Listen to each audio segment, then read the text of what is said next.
Chicken Run: Dawn of the Nugget is the sequel to the 2000 Aardman Animations film Chicken Run, featuring the voices of Thandiwe Newton, Zachary Levi, Bella Ramsey, and Miranda Richardson. It is an amusing, albeit unnecessary follow-up to the original film that still manages to be entertaining. Sometime after the events of the first film, the freed chickens of Mr. and Mrs. Tweedy's farm have all settled into their new lives on an island far away from humans. Ginger and Rocky have since become a family after their daughter Molly hatches from an egg. As she grows older, Molly becomes more curious about life outside the island, and one night decides to ignore her parents' warnings and sneak out across to the mainland. The next day, Ginger and Rocky learn of Molly's disappearance, and set out with a group of other chickens to look for her. Meanwhile, Molly has been captured and taken to Funland Farms, a technologically advanced chicken farm operated by Mrs. Tweedy and her new husband Dr. Fry. Upon learning of this, Ginger, Rocky, and the rest of their team quickly conspire a plan to break into the heavily guarded farm and rescue Molly before she is turned into chicken nuggets.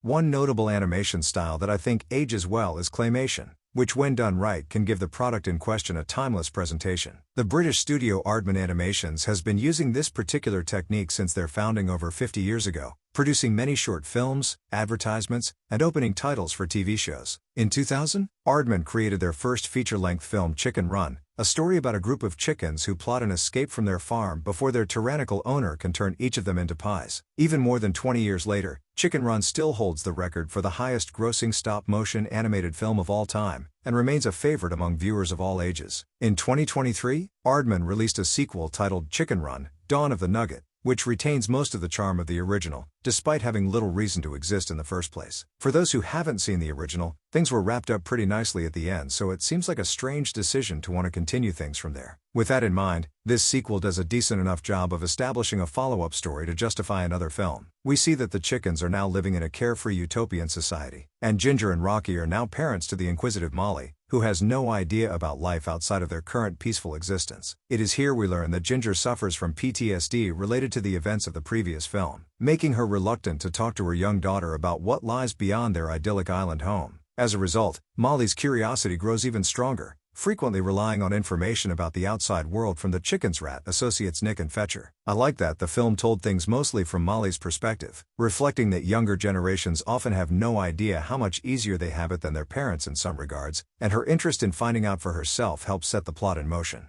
As mentioned earlier, Aardman films are renowned for their claymation art style, and this film is one of their best looking yet. Nearly every frame of this movie is so bright and colorful that it's hard to look away at times. Best of all, the set design was crafted by hand in a studio as opposed to CGI added in post-production, which of course makes the film look even better. I also found myself observing all of the everyday items that were being used as props, like a spoon as a shovel or an egg holder as a drinking cup. Like all of Aardman's productions, the film has a distinctly British feel. The humor is dry and witty, and the quirky personalities of the chickens allows for the odd chuckle at the expense of the situations they land themselves in. It pleases me that Aardman have always stayed true to their British roots, never allowing any blatant Americanization of their work to compromise their vision. Although the voice acting was very good all round, I still can't help but feel sad that some of the main characters from the original film had their actors recast. Thandiwe Newton has replaced Julia Sawalha as Ginger, and while I did like the level of emotion Newton brought to the role during her parental scenes with Molly, it would have been nice if Sawalha had returned to the part instead. Allegedly, Sawalha was replaced due to her sounding too old for the character, which is why it seems weird that the filmmakers cast Newton over her, who is only 4 years younger and sounds slightly different. To add to the confusion, there are flashback scenes to the first film that have dialogue from Sawalha's Ginger that cut back to modern day with Newton's Ginger, making the vocal differences particularly noticeable. Similarly, Zachary Levi takes over from Mel Gibson as Rocky, who also does a reasonable job but doesn't reach the level of charisma as his predecessor. Gibson has always had a unique style of confidence that shone through in his depiction of Rocky, which Levi unfortunately is unable to replicate. Of course, it makes sense for Gibson to have been replaced considering his controversial past, but that just means Rocky will never feel the same way as he once was. Other actors have been replaced as well, like David Bradley voicing Fowler instead of Benjamin Whitrow, who passed away in 2017, as well as Timothy Spall as Nick and Phil Daniels as Fetcher, who are now voiced by Ramesh Ranganathan and Daniel Mays respectively.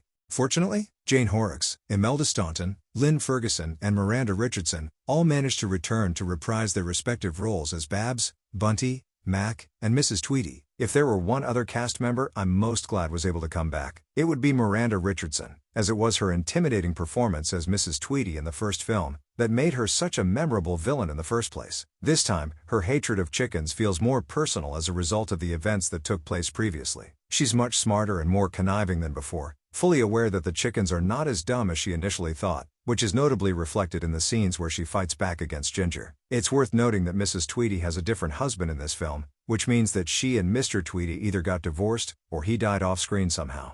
However, it's not all bad news regarding the cast, as I did enjoy Bella Ramsey's performance as Molly, the adventurous daughter of Ginger and Rocky. It was quite cute to see Molly taking an interest in the world around her, and Ramsey helps bring a likable curiosity to this character, and why she wants to step outside her comfort zone. At first, I was concerned that Molly would be another perfect Mary Sue type protagonist, but she actually struggles throughout her journey quite often, learning that things aren't always going to go her way, and that she needs to work hard to overcome any adversity she faces. Some of the film's best scenes are with Molly and her mother, the latter of whom understands what it is like to long for a different life beyond where she is now. For a belated sequel that didn't really need to exist, Chicken Run: Dawn of the Nugget is a fun ride that fans of the original can appreciate for its impressive claymation effects and signature sense of humor. Though it could have been better in places, there's no denying that the film's appeal is more than enough to reach both children and adults alike. It's crazy to think that people like myself who were kids when the original came out are now old enough to have kids of their own. So any millennial-aged parents showing this film to their children are sure to have an enjoyable time watching this one together as a family. And for that reason alone, I would say the film has accomplished its goal.